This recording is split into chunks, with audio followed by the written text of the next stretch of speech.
I was like, nah. No, I knew it was gonna be a joke, Yeah, I was right? playing, but then he Got really serious. He got in his feelings. Yeah. I don't know why. Every time me and they get into it, Buddy like to throw rocks and stones and stuff, and then go hide his hand and go play the victim and act like he ain't did nothing. This is why he doing me like this. This is why he be acting like this. I love bro. Bro, I don't got no love for me, bro. Like, I really know. I done seen stuff where he ain't got no love for me. Like, I ain't want him to go home or nothing like that, but I just wanted him to understand, like, I know you lying.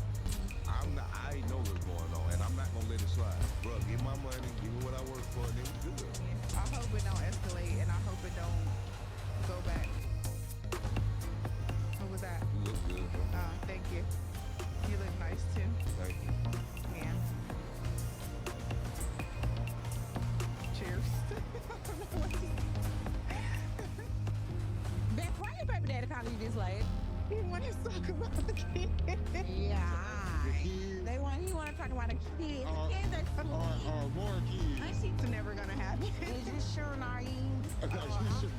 Nah, bitch. Scrappy is high-key trying to get back with me at this point. He's sending flowers to my house every day. He wants to do family things, and I am absolutely not an Erica Dixon. You can spin a block with that one, and she is gonna be there for you and your new baby, and probably be best friends with the other baby mama too. But it ain't gonna be me.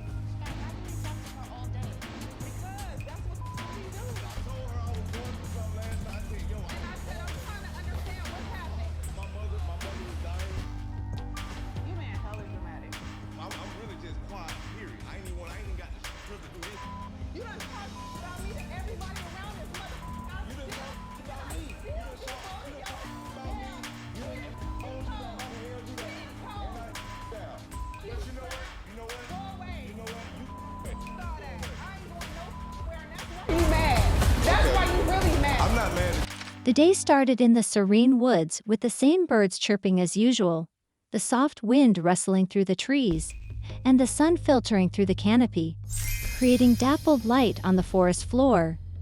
However, Scrappy's day felt different today, his heart pounding in his chest as he stood at the edge of the clearing, watching Bambi from a distance.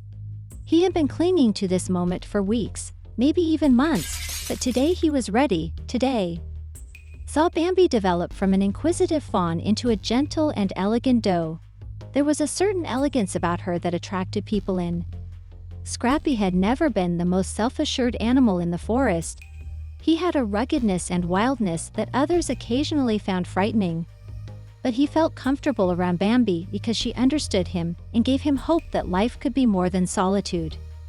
For weeks, Scrappy struggled with his emotions, and he knew deep down that he had to tell her how he felt, even if the idea of rejection frightened him, yet it meant jeopardizing their friendship. Even if the forest was full of beauty, it could also be cruel. He had witnessed love blossom between people and watched as some hearts were crushed. What if his heart was doomed to suffer the same fate as the day happened? He was pacing the meadow where Bambi frequently grazed, and his mind was racing with 1,000 ideas that were pulling him in all ways. Scrappy had to do this because he could no longer stand the maybe-ifs, and at last he saw her in the distance, her sleek brown coat glistening brilliantly. She was grazing on the new grass close to the clearing's edge in the sunlight, utterly oblivious to the tempest that was building inside him. Despite having jelly legs, Scrappy pushed forward, carrying more weight with each stride than the previous Bambi, whom he dubbed Soft L. His words were barely audible above a whisper, and she looked up, meeting his big, naive eyes. A tiny smile pulled at the corners of her mouth, and she nodded in agreement. He was greeted cordially by Scrappy, whose voice was like music to his ears. "You appear anxious. What's going on?" Trying to calm his pounding heart, Scrappy inhaled deeply. "Must speak with you regarding a crucial matter." As he spoke, Bambi stumbled over his words and stared in surprise, turning her head slightly, naturally becoming Scrappy. When he started to speak, his voice trembled and he felt a knot in his throat.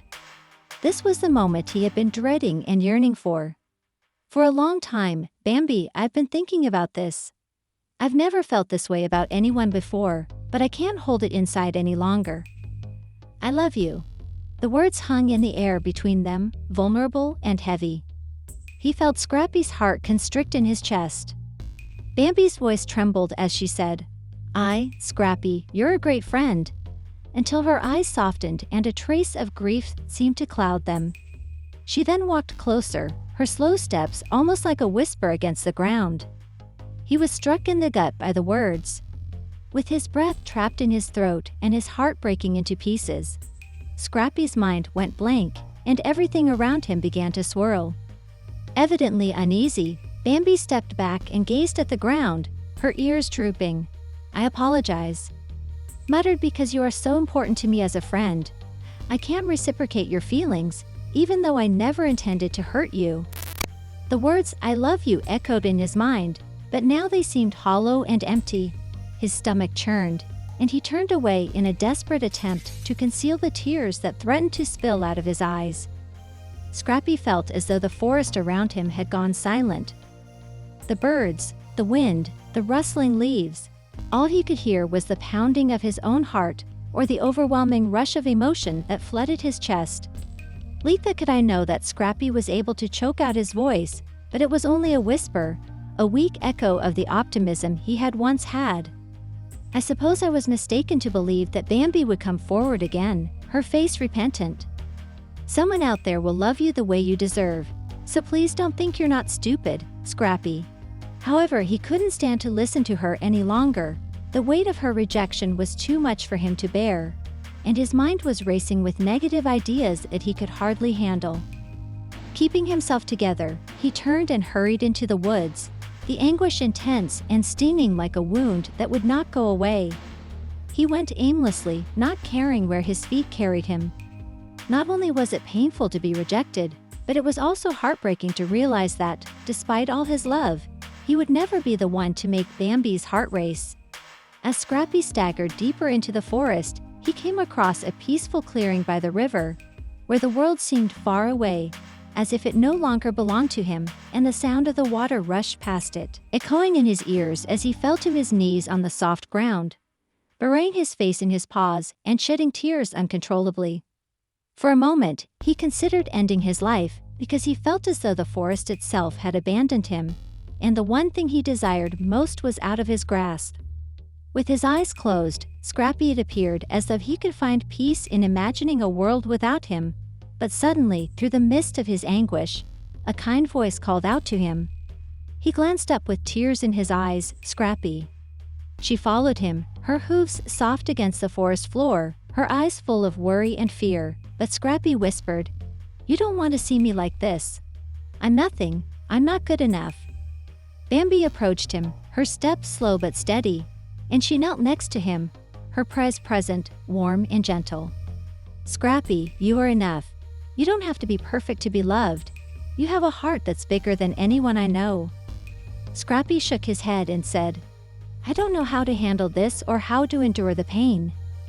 Bambi softly cooed. The words, "You don't have to do it alone. I may not love you the way you want, but I care about you, you're my friend, and I'll always be here for you." And his face, with her hooves lifting his gaze to meet hers, broke through the dark cloud that had been suffocating him. The pain didn't go away, but it became a little easier to bear knowing that someone still cared. Scrappy wiped away his tears, giving her a small, shaky gesture. Grinning, "Thanks, Bambi." Bambi smiled back, her eyes full with understanding. "I don't know what I'd do without you." As the two sat by the river, she said, "You don't have to worry about that. You'll always have a place in my heart." Even though the peace he had hoped for wasn't there, it was enough for Scrappy. He knew that life would not be easy, but with Bambi by his side, he knew he could find the strength to continue. And maybe one day the heartache would fade and be replaced by the knowledge that life had more to offer than he had ever dreamed.